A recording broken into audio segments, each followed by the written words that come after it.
Hi, how's it going? I'm Mike from Australia, and this is the English Breakthrough for Germans podcast. This podcast will give you, German speaker, comfortable listening practice, as well as some anecdotes from my own life and teaching, and also some interviews, one coming today. And this podcast will help you better understand how successful language learning works, so you can forget learning apps and take control of the learning process yourself. If you're a regular listener, it's great to have you back. And if this is your first time, welcome. So who am I? My name's Mike, and as a language learner, I've reached C2 in German, and I've now been teaching languages for 13 years, not 15 years, as I said last week. And I teach both English and German to adults. This episode is a little bit different because I have an interview for you today. In this interview, it was with a good friend of mine, Miles. Miles and I met in Australia in our German class back in Sydney in 2010.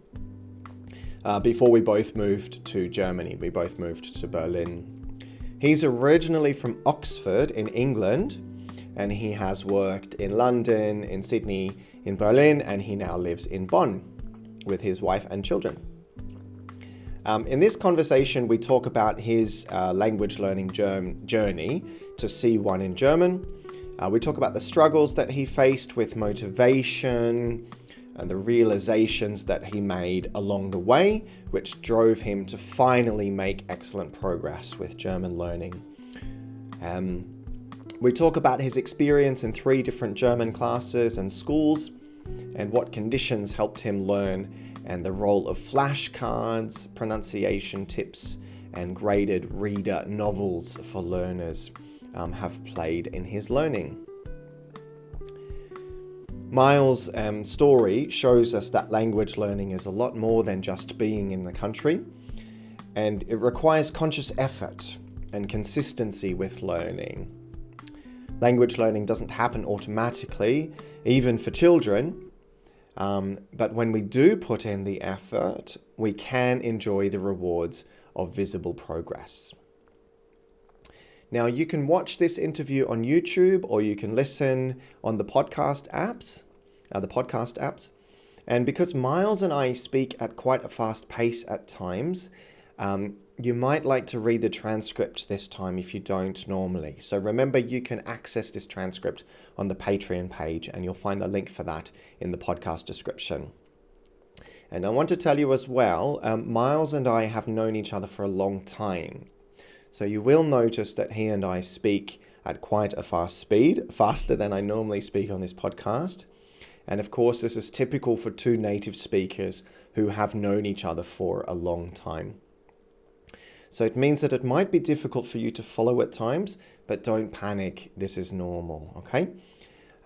You can adjust the speed of the podcast in most podcast apps. In the Apple Podcast app, you can change it to 75%. But in the Spotify app and also on YouTube, you can change it. You can change the speed in increments of 10%. So you can bring it down to 90%, to 80%, 70%, etc. And also, please keep in mind, this is an online recording, so you will notice some moments where the audio quality isn't perfect. So there might be some words that you can't quite hear clearly. So don't worry if you don't understand everything the first time. You can always listen again, and I guarantee that you'll understand more each time. And of course, you can read along with the transcript if you like, or with using the subtitles on YouTube.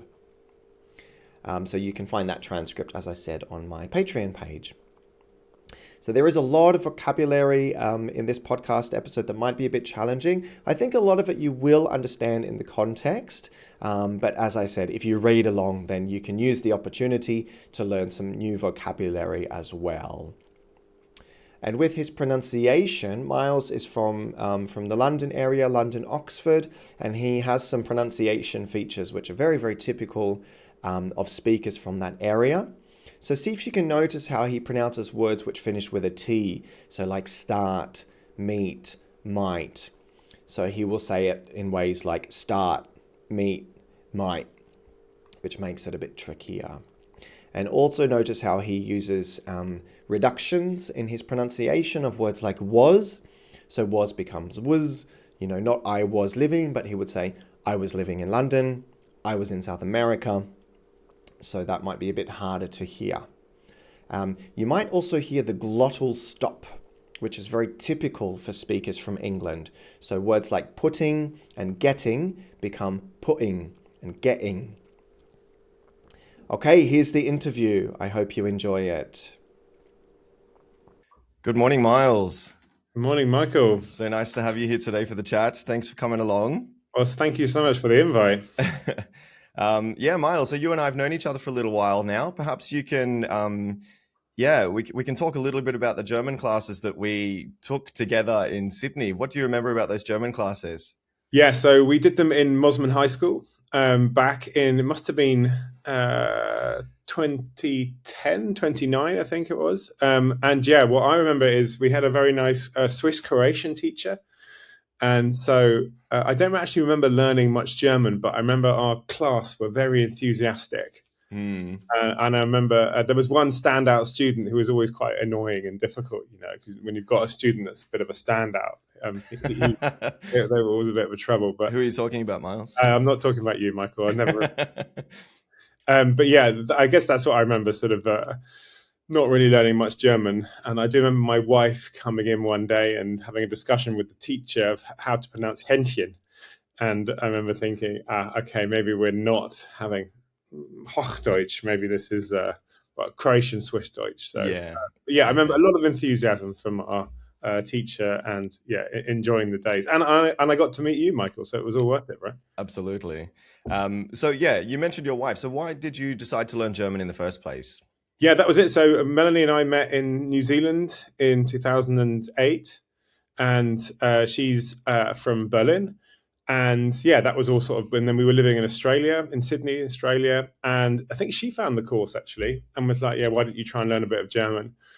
That was sort of the start of the journey. I mean, it was, Australia, as you may remember, Michael, is pretty monolingual. So there wasn't much pressure on to learn the language, and it was once a week. But at least I was doing something towards it. And how long had you lived in Australia at that time? I moved to Australia. I met my wife in 2008. Yeah, I moved to Australia later in 2008. So it was a couple of years by that stage. Okay. And so you had already started planning or seeing a longer term future with your wife. Was learning German always a part of that journey? When you meet in a couple and you speak a certain language at the start, which we had done because we met in New Zealand and we'd spoken English, it's very hard to change language after that. Mm-hmm. Actually, there is you're an exception to that rule, aren't you?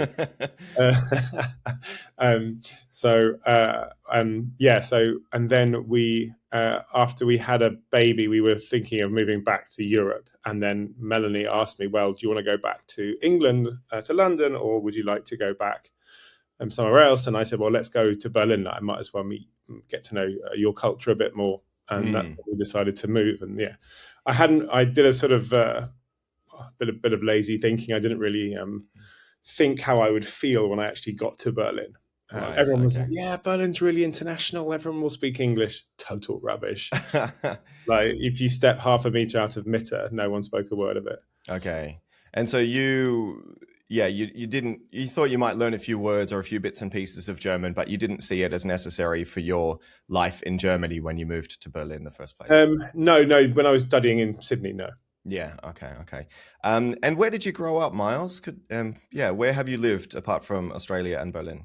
Now we live near Bonn, in Germany. So we lived here for a while now, since we moved in 2011.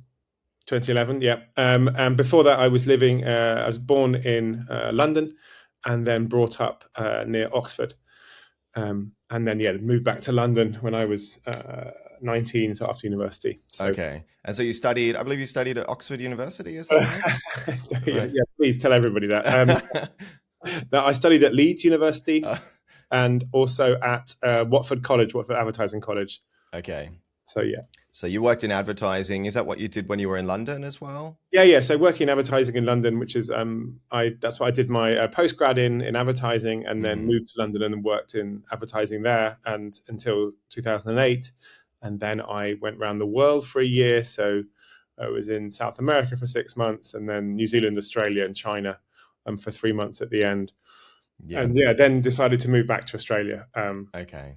And it was also marketing that you were working in Australia, wasn't it? Yeah. So initially in advertising, I had to get a visa. So I worked back into advertising there, and then latterly for Vodafone Hutchinson Australia, working for working in basically the marketing department there. Yeah. Okay.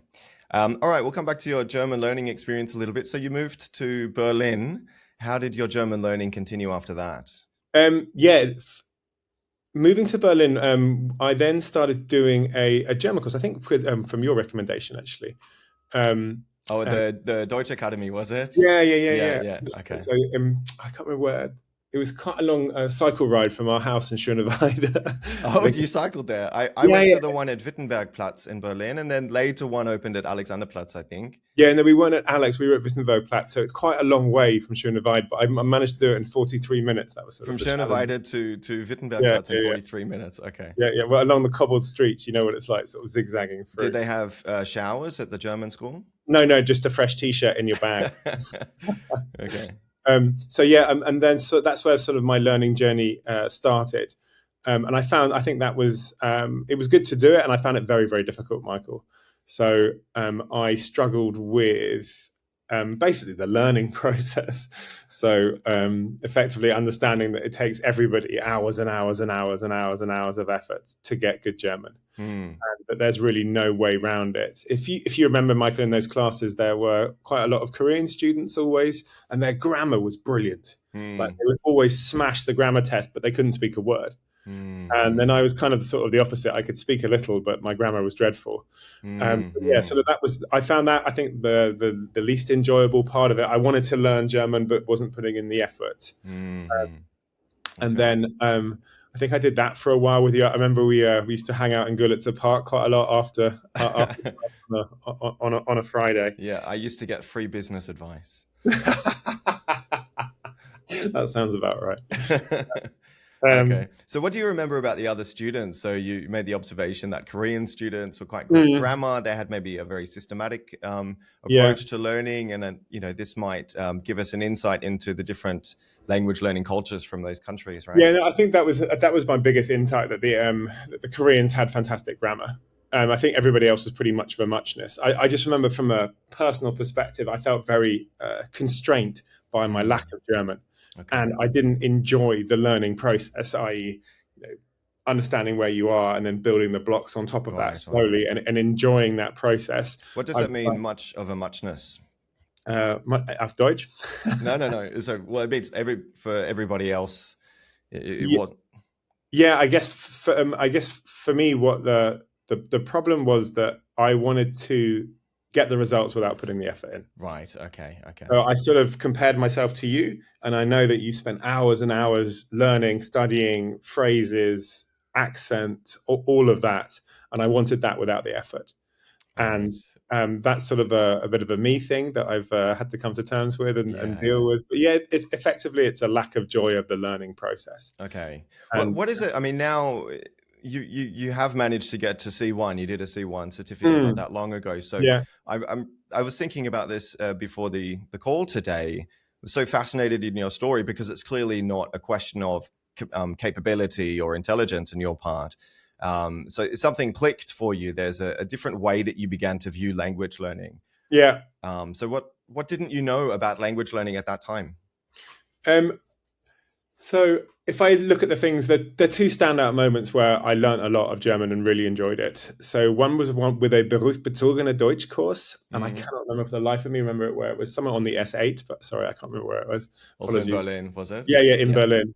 And so that was full time. So that was, I think, a whole morning. So from 8 till 2 or something. That was with. So that was through an Arbeitslos course. So everyone was unemployed, and you meet really humble, really interesting people. Okay. And at the time, I was doing that and an MBA at the same time. So it was two sort of different worlds. And then MBA is a Masters of Business Administration. Yeah, I was doing that in Paris and in Berlin, so it was a crazy period. When I was doing my masters and doing this learning course, I got really into it through repetition and being in the course all the time. And I really wanted to do the next course in BITS-2 as well, but I did the B1 course there, and that was a huge jump within the learning thing. So when I was into it, I was really enjoying it. When I was putting a lot of time in it and effort in, I got the results. And if I reflect back, which I have done, obviously, it's sort of, one doesn't come without the other. Yeah. Okay. And I think it's that was a big step in my learning journey. Like I was studying on the way there, on the train, on the way back, doing my homework, doing it 4 or 5 hours a day, having real structure and real application. Yeah. And for me, I guess it's that sort of being consequent, being consistent. Was that the change in your approach? Did that come from within yourself, or do you think there were external factors? Maybe the teacher motivated you in a different way. Yeah, I think so, and the other students as well. So they were more my age, because I think in the first German course, the Deutsche Academy, they were a bit more your age, Mikey, than mine at the time. So. What is that? Was it early 20s, I think, or I think mid 20s? I moved there at age 35, so you must have been. You're 8 years younger than me, aren't you? So so it was. I think it was a different crowd as well. Yeah. But I was kind of motivated a bit by the peer group pressure. We were all unable to speak German effectively. Okay. And that sort of growing together and watching other people, Germans improve and I think. So one of the teachers was really good. A lady was really good. A guy was slightly more laissez-faire, if I can call it that.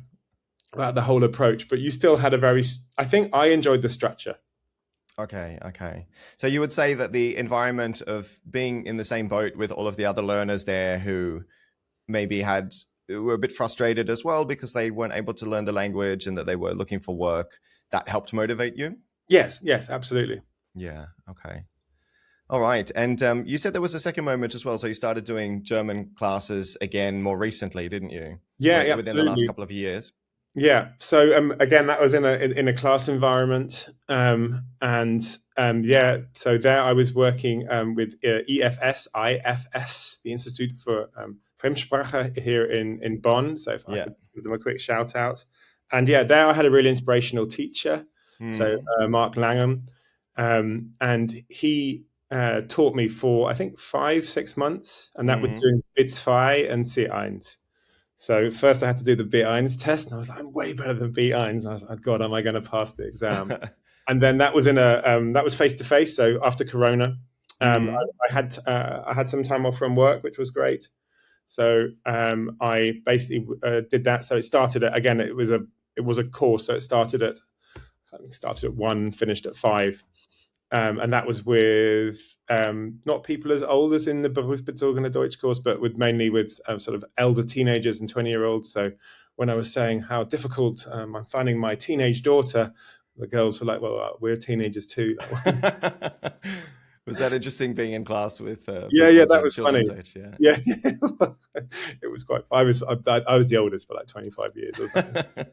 How old are your children now? Coming up to 16 and coming up to 13. So definitely teenagers. Right. Definitely soon. Yeah. Exactly. So, and that was the second sort of big jump. So that was a very structured course for 5 months. So that was an hour of homework every single day. And Mark made the course really enjoyable, taking you through different aspects, talking quite a lot, trying to get everybody to speak. And then he had quite good tips as well. So when I was struggling with the writing, for example, he was like, you need to read.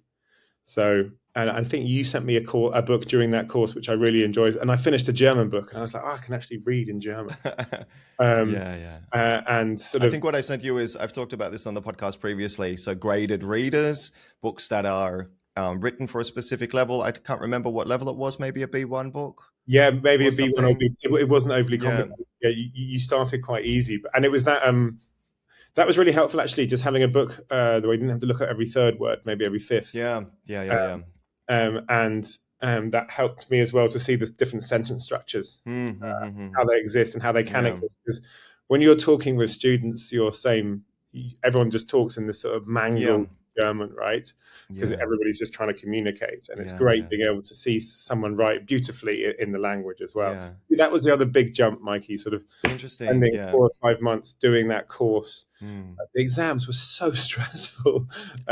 It's 2 days of exams, sort of reading, writing, and then listening and talking. Yeah. And then C1 was just like a big moment in the C1 test. There's 3 bits of oral in the C1 test, or 4, I can't remember. But the first one, so listening, oral, right? Yeah, the listening, the listening part, and it was on a topic that I thought I knew. And so we listened to it, and it was 3 guys talking on a radio about the Berlin Wall. And after 3 minutes, I was like, I have no clue what any of them. Yeah, okay. It's just noise. Yeah, literally. I think I was obviously nervous, but anyway, I couldn't understand it. And the good thing is that Mark had taught us, don't worry. If you fall down, you've got time to pick up. So the next one, I was like, right, go again. So on the other 2 tests, I was like, listen like crazy. You're going to be okay. And that was really helpful, because you do have those moments. I don't know if you have them still, Mike, but you do have those moments when you speak to a German and you're like, I have no idea what you just said. Yeah, of course. And maybe it's just a phrase or a sentence or a colloquialism that you don't know. But sometimes I do have it, and it's quite useful just to remember it's okay. It's a fine. Yeah. Well, to be honest, I think that we forget sometimes that also happens in our first language, but we feel confident enough to stop the conversation and say, hey, wait a second, what do you mean by that exactly? Or but we immediately think, oh, my German's so bad. And then the gremlins start coming back. That's what Mark was great at, just to stop the gremlin. I remember the other day there's the gremlins. You mean like a negative voice or something? Yeah, well, just the for me, it's like a block. A block comes down. Like, I can't understand you, and I'm like, and then or you cling on to one word. What's that one word? And it really doesn't matter. Mm-hmm. And then you have no idea. Anyway, I remember my mum and I were putting a gate on her. In her house last summer, and a Welsh guy was putting it on, and he came to the front door and he said something. So your mum lives in Oxford, in Oxfordshire, in England, and the Welsh guy said something in English with a Welsh accent. And Mum and I looked at each other and were like, "Could you just repeat that, please?" And none of us said, "Oh, our English is bad." Exactly. Yeah. We were all like, "Okay, we've all got different accents." Yeah. And I think that's sort of the. That's what Mark gave me, and I think that's a good point that you bring in. Like, we forget that happens in our mother tongues as well. Yeah, that's it. Sometimes as well, I speak German and I think, oh, my German's just not very good today. And then I, for whatever reason, later in the day speak English, or somebody else is at that gathering or something that I speak English with. I go, oh, my English is not good today either. Maybe I'm just tired. Yeah, that's a good point, actually. Yeah, I think that whole idea of giving yourself a bit of space around foreign language and language in general is a good one, right? Yeah. I wanted to come back to the book that you bought and that you read. This is something that I believe can be very, very effective, and you touched on how it had been effective for you. The literature says that it's important to be reading at the level that enables reading fluency. So you're reading at a speed that's pretty much the same or a little bit slower, just a little bit slower than your first language reading fluency. Would you support that claim? Do you think that really helped you in that way? I think 2 things. I think, first of all, the graded reading's useful as it doesn't freak you out too much. And I remember when I was reading, sometimes you start with a lot of dictionary. So you've got dictionary next to you. I had a paper dictionary next to me and was just flicking through the pages and just trying to work, okay, what's this word? What's that word? And then you get into a bit more fluency with it. Yeah. Do I think it's the same speed? When I was reading the book that you first gave me in that course, I was translating it first. I was looking at the German, then translating it into English. And then later on, you stop doing that process. Okay. So I think that was in the second book that I had, not in the first one, but the whole of the first book, I was, okay, that's the German. What does that mean in English? Okay, you go on. Would you do like an intermediate translation where you say the German, but with English words? So like pour English in a way to kind of like as a stepping stone to the German. Do you know what I mean? Yeah, I guess that every word that I took, I would then translate it into English and then put it into the sentence. Yeah, okay. Later on, you sort of stop doing that and like, okay, so you see a new word, and then because you have existing grammar already, so you might you keep the Germanness of that sentence, but you just slot in the new word. Yeah. So, yeah. Okay. Okay. So, yeah, I mean, that was quite so that process was became enjoyable because of the ease of the vocab. And Yeah. also in that book, it's, when it's a difficult word, it had an asterisk with it. Mm-hmm. This is a bit zwei word, not a bit eins word. Yeah, Yeah. Of course, I don't know that word. Yeah. Okay. So, And did yeah, you work with the audio as well with the book? no, I didn't do that part. So I know that's something that you were pressing me to do. I was just pleased enough to read the book. So I was, yeah. Okay. yeah, because I think from memory, sort of what we've spoken about is how if you listen to it and read it at the same time, it sort of doubles the impact of what we were doing. But I didn't get to that stage. I was pleased to read the book and pleased to sort of get a few more sentence structures and understand the grammar a bit better. And what did you notice about, you made the comment before about the sort of standard phrases or conversation vocabulary, sentence styles in the classroom that you had with the other students who were also non-native speakers. But then the books, of course, they contain a lot of phrases, vocabulary and grammar that you don't get in that language course environment, right? Yeah, and I think they complement each other in that way. So I think it's important to be able to have a conversation with someone at the coffee stand or have a chat with your foreign students or have a chat wherever you are, meeting someone. And it's also important to learn these new phrases so that when you hear them, you can apply them. Yeah. Okay. I remember some of my colleagues at Deutsche Telekom, they used a lot of these phrases, and as a foreign student, it's like it's infuriating because it's like you and I talking in constant colloquialisms. I wouldn't understand all of yours from Australia. You wouldn't understand all of mine from England. And we'd just end up like, what do you mean? What? But yeah, I think that's where the books can really help in understanding sort of a more German, if I can call it that. Yeah. Okay.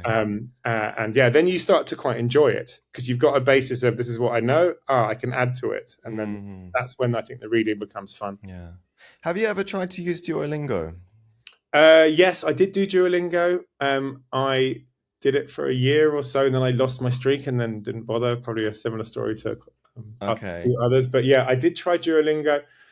I'm not a massive fan of Duolingo. I think it can keep things going. I quite enjoy doing the French.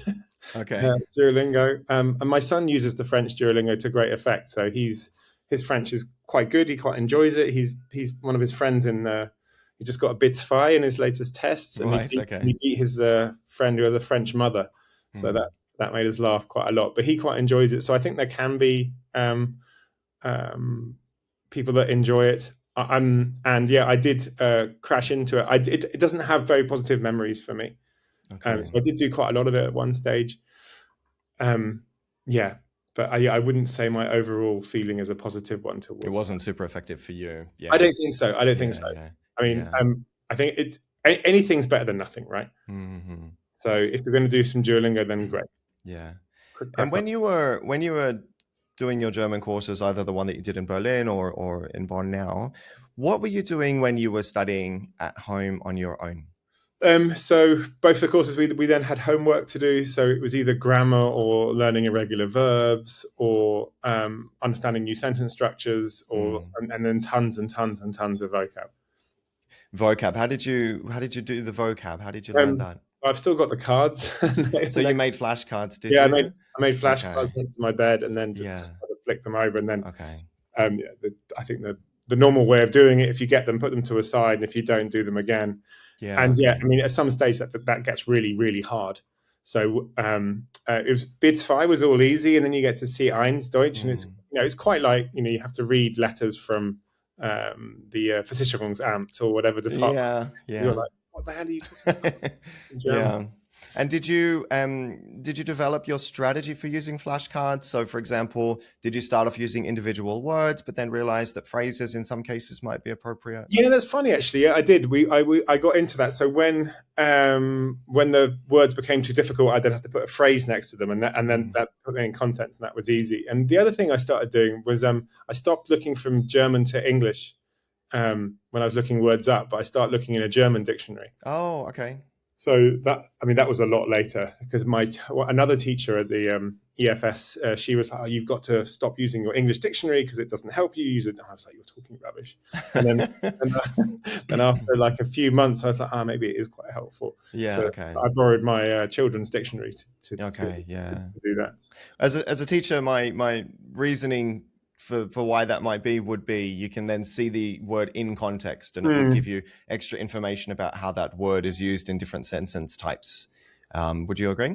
Yeah, I think for me it wasn't so much in how that word was used in different sentence types, just giving it a meaning. So sometimes when I looked at words 20 times and couldn't get them, it's like, okay, so put this in a phrase. Okay, that's where it fits into the phrase. Because quite often in German, you probably have it you've probably had it as well at the start. I know what some German word means, like I know what to do when that's said. I've got no idea how to translate it. So, like something, and then there's a word in there. You're like, okay, this word means do this. Yeah. But if anybody said, what does this word mean? It's like, well, in this context, it means X. Yeah. And I think that's where writing became helpful. Writing the phrases became helpful. Can you remember a particular language point, be it grammar or vocabulary or a word that was particularly difficult for you? Apart from everything. I think I found the start incredibly difficult. And I think it's hard to see the impact at the start. So I don't really have in terms of a helpful specific thing. But okay. I just remember the start and those tiny baby steps that you take in your first year of doing anything, whether it's playing the piano or learning to do salsa or anything else that I've started, learning to ski.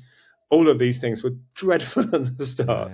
So, and I think that's the key. People probably jump too quickly from A to B, and should start in A and sit in the pain a bit longer. I'd like to ask you a little bit about pronunciation of German. Is that something that you focused on early or got into rather later? Yeah, if I'm honest, later. So I was just happy to say the words. And yeah, I mean, I remember sitting with you in Berlin, and you were helping me with my O's, and you were like, just move your chin, Miles. And I was like, okay, great. Yeah. Just to tell that brief story. So Miles was struggling with the word Bruder. Yeah, Bruder. And it kept coming out sounding like Brüder with the umlaut. And I said to Miles, you just need to drop your jaw. So yeah. Yeah, and I've been it was a game changer, a total game changer. Because suddenly I was then comfortable with, because when these words are zorn, and you're like, okay, I can say it. And it's a real inflection, and it's like, it's unnatural. But when you told me that, I was just like, it clicked. Yeah. And I was just like, far out. And someone else, a cousin of mine, came to the house in May, and they were saying, how can I say this word? And I was like, just drop your jaw when you say that and you'll be fine. They did it, and I was like, brilliant. Perfect. Yeah. So yeah, I mean, I think that I think pronunciation, I should have focused more on pronunciation, because when you have a very small amount of words in your Wörterschatz, it's best to make sure you can pronounce them correctly. However, I didn't, and I kind of wish that more of those tips that you had in Berlin, it was only 3 or 4 years ago that you gave me those tips, were around. I mean, I think that would have been really helpful, because those words are always the difficult words. So what was the struggle with it? I mean, so you weren't getting assistance from the teachers that you'd had, or were they? What sort of strategies were they using? Were they just expecting you to hear it and be able to repeat it automatically? Yeah, I mean, I think looking back, probably the assistance that I didn't get was how to move your mouth in a different way. So you said drop your jaw, and I was like, I can do that, because you're trying to basically use your tongue in a different way. So yeah. Effectively, if you haven't practiced it, you're going to be useless at it. So that mechanic of a word can mean a different way that you use your mouth and your entire face. I was like, okay, that's because you've effectively got a shortcut for not using your tongue, right? So for using your tongue in a different way by forcing it by dropping your jaw. Yeah. And I think that kind of mechanic would have been quite useful. Yeah. Okay. I don't know how you would repeat that though. Yeah, it's tricky. I think it's. I mean, I didn't do a lot of pronunciation teaching early on in my teaching career. I would say it's just something that, you develop a feeling for perhaps over time. Mm. Yeah, I wanted to. I'll ask you this question now. So you've done different certificates. You said you did the B2 certificate and Yeah. then the C1 certificate as well. How does that connect to reality? Like, how is the German that you learned and had to practice in preparation for the tests similar or not to German that you've needed in real life? Yeah. When I became a German citizen back in, say 2018, 2019, I had to do a B1 test. So I went and did it, and that's basically just pointless. Like, you can get a B1 test and not be able to speak German in the street. And lots of the people I did the test with couldn't and passed. So that sort of the reality gap between B1 and being able to have a chat on the street is miles. Yeah. And then when I got B2, I was like, okay, I can kind of do this. And then that sort of brought up a bit more confidence. But with C1, I don't now worry about going to meetings with people. Like, maybe if I'm going to see a lawyer, it's like, Christ, I better check the vocab for all of these things. Or going to see your bank manager, you better know what Zinsung means and stuff like that. Yeah, so for me, C1 was just a confidence thing. I can go to a dinner party with 9 other Germans and be comfortable in what I'm saying. And yeah, I think that was the big thing. So the big step, I think, was from B1 to B2. Yeah, okay. In that respect. And yes, C1 is just a confidence thing, like go and read boring German text and have a vague understanding. Yeah. And you, as I know you, you're quite a confident person, and you've worked in business in London and in Australia in an English-speaking environment. And how did it affect your confidence not being able to speak German, living in Germany? Yeah, no, it's huge. So particularly within a business context where you're basically trying to sound clever. It's quite interesting. So I've sort of developed a strategy to protect myself from that even now. So when there's a German word for requirements, and there's like, I think 6 or 7 different, this is in a building software application. Oh, yeah. And there's like 6 or 7 different words like Anforderungen, et cetera, et cetera, et cetera. Yeah, Bedingungen. Now I'm just like, yeah. And I'm like, well, which one do you use in which context? And my wife said to me, just speak in English.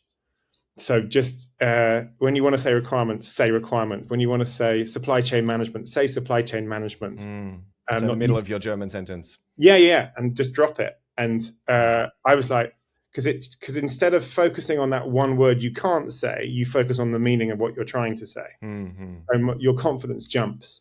So that was a little trick. And yeah, it's not learning German, but we are in business. A lot of businesses in English, particularly in software development, a lot of English is used, and it's not like German people don't know these words, but that allowed me to have a lot more confidence, because I wouldn't worry about a particular word in a sentence. I just say supply chain management. I would say requirements gathering. You can say demand instead of Nachfrage, and no one's going to question you because everybody knows these words. Yeah, right? yeah. And yeah, you'll have to be quite a brave German to put your hand up and say, well, which requirements do you have?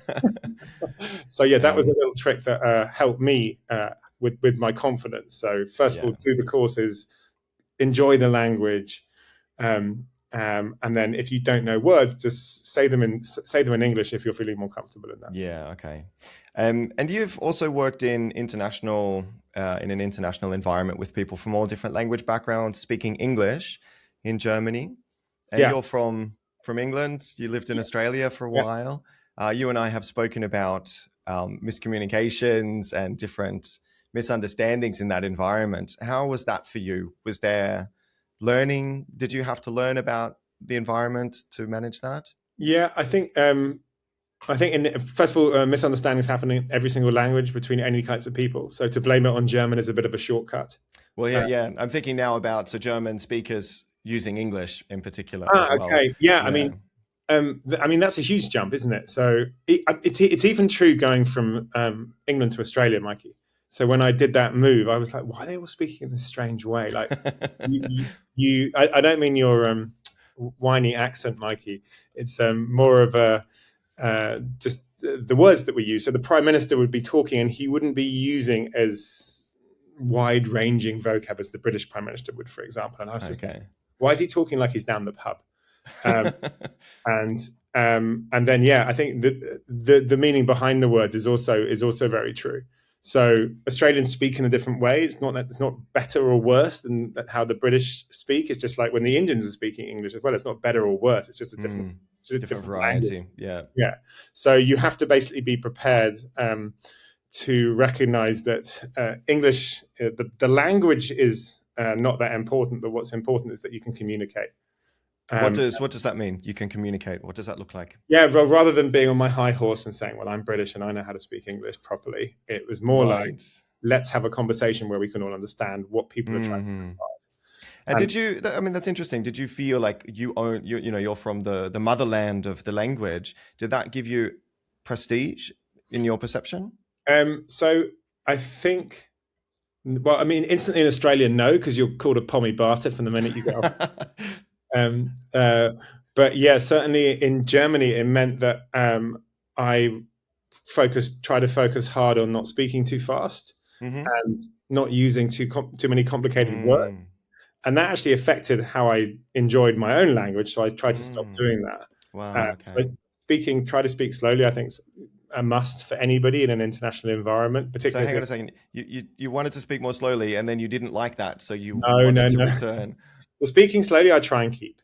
So I think that's a must if you're in an international environment and one of you's got your mother tongue and 7 other people are not using their mother tongue. Using interesting words, I think people should keep, and interesting sentence structures is something that people should keep because it does help keep one's own interest in the language. And yeah, I think the biggest learning for me was if you are in that environment, don't use slang, don't use metaphors, the kind of words, sentences and phrases you learn in books. Don't use those. Try and be very precise in what you're saying. When you're speaking in English, don't mumble.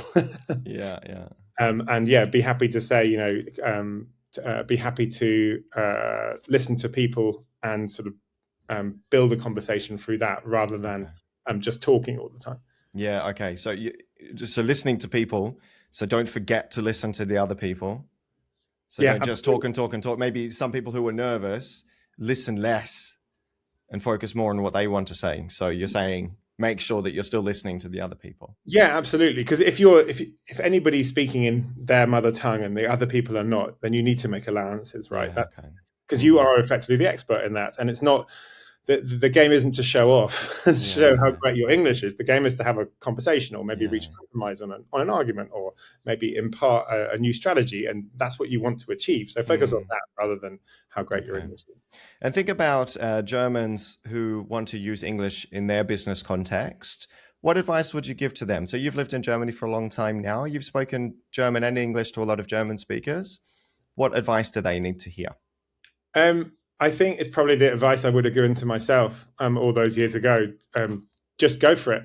So most people say, "Oh, my German's not very good," and when I speak German, my voice goes higher, and it happens to all Germans. So the sort of caricature of a German speaking in a high voice, it's because you're so nervous in your throat. So you're saying that German speaking English might speak higher? Yeah, and I speak German speaking higher because you're trying to reach something that's a bit more strain. Interesting. And my only advice is just go for it. Like, don't worry about it. Like this, the idea in business that I was saying to trying to sound clever. Forget about all of that. Like, just focus on imparting the information and having a conversation, because that's the most important part. Because most conversations in business are effectively a compromise.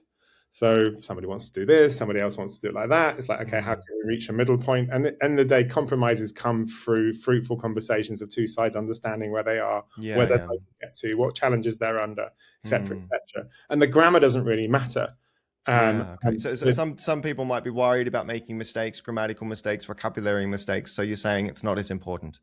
I'm saying, totally just forget it. Just go for it. Yeah, especially if you're speaking to someone in a mother tongue in English or has studied English in a lot of time. Like their role in that conversation is to make sure everybody can be understood. It's not to, if you and I, Mikey, were rowing with a Olympic rower, and you and I might be a little bit weaker, let's say, than the Olympic rower, he wouldn't smash it so that the boat would just go round in circles. He would use our strengths and know our weaknesses to make the boat go faster. And that's kind of your role within that situation. So the advice to anybody speaking in an English speaking environment in the office is just go for it.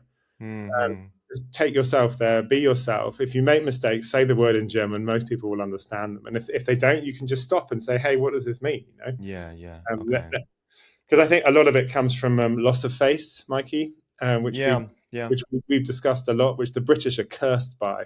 So could you describe what that means, loss of face? Yeah, basically shame. So there's a difference between guilt and shame, the way that I see it. So shame is something where you say, for example, you make a mistake and saying, oh, so I've done a silly thing is sort of guilt. Shame is I am a stupid person. Okay. I think people quite often, and I can talk from my personal experience, when I say something and it's like, oh, I should have said that better in German, you feel, oh, I'm a stupid person. It's like, no, you've just said something silly. Like, don't worry about it. Just move on. Like, no one's died here. No one's got cancer.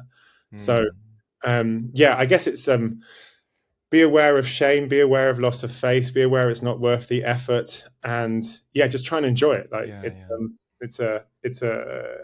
is a very difficult thing speaking a new language, and I think you have to acknowledge that the people around you have also struggled with it too. Yeah, I like to say sometimes that if somebody's speaking English to me and their English is not so perfect, I don't think, oh, what a stupid person. I don't judge that person necessarily. You know, in a business context, I just think, oh, they're trying and it's important that they're connecting with me. But if they're making some grammatical mistakes, it doesn't matter. And I think that German speakers who consider foreigners who have learned German who struggle, they also don't judge those people, but we can judge ourselves.